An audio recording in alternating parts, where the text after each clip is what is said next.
Chapter 63. A Psalm of David when he was in the wilderness of Judah. O God, you art my God. Earnestly will I seek you. My soul thirsteth for you. My flesh longeth for you, in a dry and weary land where no water is. So have I looked for you in the sanctuary, to see your power and your glory.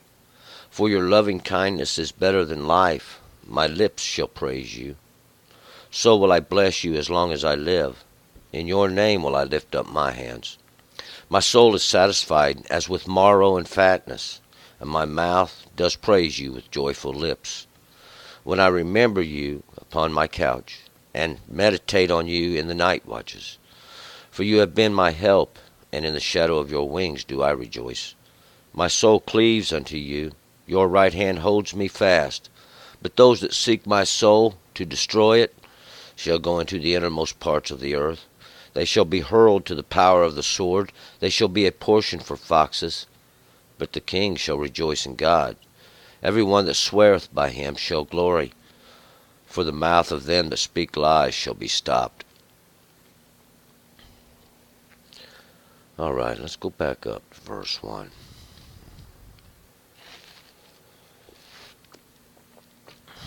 And once again, we have a Psalm of David. A song of David. David is the beloved, means beloved. I call him the chosen one. This was during a period of time when he was in the wilderness of Judah. We'll find out once again David was having to hide from those that was trying to kill him or trying to do away with him. And this would be the wilderness of Judah. Judah is praisings. Judah means praisings. It is a place of praisings. Judah is. And the wilderness is a place where the words drive out. I always say the wilderness is a place where the words drive out. It is a place of, and these words is always going to be the law of God. It's the words that God spoke. We're going to pick it up here in verse 2. O God, you art my God. Earnestly will I seek you. My soul thirsteth for you. My flesh longeth for you, in a dry and weary land where no water is. And God, well, we find out David is crying out to Elohim, the God of strength, the God of might, the God of power, the mighty one of the mighty ones. Earnestly, he says, will I seek you with all my heart. That's with all my soul, and with great expectation. And my soul thirsteth for you, my flesh longs for you. This is the in a dry and weary land where no water is. And water is always the similitude of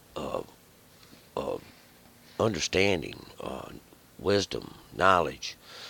And this place is we'll see is a dry place, a place where there is no water. 3. So have I looked for you in the sanctuary, to see your power and your glory. So have I looked for you in the sanctuary. And the sanctuary is that sanctified place, that place set aside.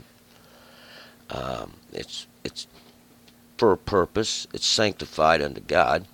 And it's to see your power and your glory, looking for you as one who is searching for water, someone who is thirsty and looking for water in a place where there is none, to see your power, to see your glory. We'll find out it's like a rock. 4. For your loving kindness is better than life. My lips shall praise you. And it's because God's loving kindness is better than life itself. Life is, of course, God is the one who gives life, and God being all the goodness of life, all the blessings of life, would without it, what good is life? Goodness is the wickedness is to be absent of God's blessing, and there's no loving kindness there. My lips shall praise you. My lips shall praise the Lord God, because he is the only one there is. 5. So will I bless you as long as I live. In your name will I lift up my hands. So will I bless you as long as I live. I'm going to give blessing unto God. Give credit to God, see, because that's who done all things. As long as I live. And this here psalm is a song we all can sing. It always is, these songs. And we can directly relate them, even to ourselves. It's God's name. In God's name, see, and will I lift up my hands? Will I lift up my works? Will I lift up my deeds? These things that I do. My soul is satisfied as with marrow and fatness. My soul does praise you with joyful lips. My soul, and that's my inner being. See, that's actually the whole thing, really. When we get down where the rubber hits the road, and it's satisfied. As with this marrow and fatness, this marrow is the fat. Let's see, that's the chelem, and it is the fat. It's the choice part is really what it insinuates. The choice parts. It's like having all the choice and all the goodness. And this fatness, we like the ashes off the altar of God. It's like the ashes off the altar of God, and when they mixed that which it mixes with the fat. My mouth doth praise you with joyful lips, and my mouth is that which pours out. It always is. The mouth is something that has ability to pour out.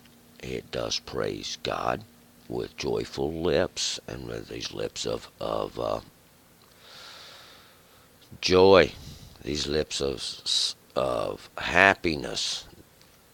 7. When I remember you upon my couch and meditate on you in the night watches. When I remember you upon my couch is simply a place of relaxation, a place where I sit and relax, a place to go in comfort. When I meditate on you in the night watches. These are periods of darkness. These are this period of night when things have the ability to sneak up on us, we could say, out of the dark. And it's kind of like being in temptation, these periods of night. When I meditate on God, when I look for God and for His understanding to get me through periods of darkness, I remember the law. I call upon the law. These are the things we meditate in. It keeps us solid. 8. For you have been my help, and in the shadow of your wings do I rejoice. For you have been my help, my support. This that supports me like a crutch. As we go limping through life, we kind of have the law to help us along. It keeps us from falling down. In the shadow of your wings do I rejoice. The shadow is always that. It's that little bit of shade. It's that comes from these wings. These wings are like a covering, though. Here, these wings are not those of something that swoops down in the darkness and takes you. It's like the wings of hiding, a place to take refuge, kind of like a mother hen, like a little chick would run back under her mother hen. 9. My soul cleaves unto you. Your right hand holds me fast. My soul cleaves unto you. Because we know it's from God where all life came. It was His understanding, His knowledge, His wisdom that brought us by the way, that small portion of it that He gave us even in the beginning. Your right hand holds me fast. Your right hand, that's God's work. That's God's strength, His ability. It holds me fast, solid, can't be moved. And it's a simple thing. It's the law of God that keeps us set. 10. But those that seek my soul to destroy it shall go into the innermost parts of the earth. But those that seek my soul, these, I've referred to them many times. They don't really have no understanding of what they're doing. They're like young lions. They go forth. They just rip and tear and shred, and they're doing things they got no business to do. These are men who have no understanding who God is, and they go forth trying to prosper idolatry. Uh, these are the ones that seek our souls to destroy them. And they shall go into the nethermost parts of the earth. The nethermost parts of the earth. That's the lowest points. That's like the hole in the hole. It's the pit in the pit. It's the grave, and that's where they go. It's kind of like I like to say, those that can live forever can die forever too. Life and death is a continuous thing in the earth, and that's that place of flesh. 11, they shall be hurled to the power of the sword. They shall be a portion for foxes. They shall be hurled, and that's basically to be thrown like a dart or something, like a javelin, or something could be a stone even, to the power of the sword. The sword is the word, and to the power of it, that's the judgment. You basically cast to the judgment of the law of God. It's a simple thing. They shall be a portion for foxes. These foxes is Sheol, and really what it is just something that burrows in the earth. Burrows in the earth. It likes to hide in the flesh. And I like to look at it like that. These things that like to hide in the flesh, these ignorances, understandings of men that have nothing to do with God, they call on God, but they don't have no understanding. They got an image, they got a perspective that's incorrect. But we'll see that they're thrown into these places, these pits in the earth. And that's basically what's going to happen to them. 12, but the king shall rejoice in God, and every one that swears by him shall glory. For the mouth of them that speak lies shall be stopped. But the king shall rejoice in God. God used the king. The king was a servant of God, and we'll find in the end that God says, I'm going to help him simply because he served me. And that's what God does. And everyone that swears by him shall glory. We'll find out this him is God, not the king.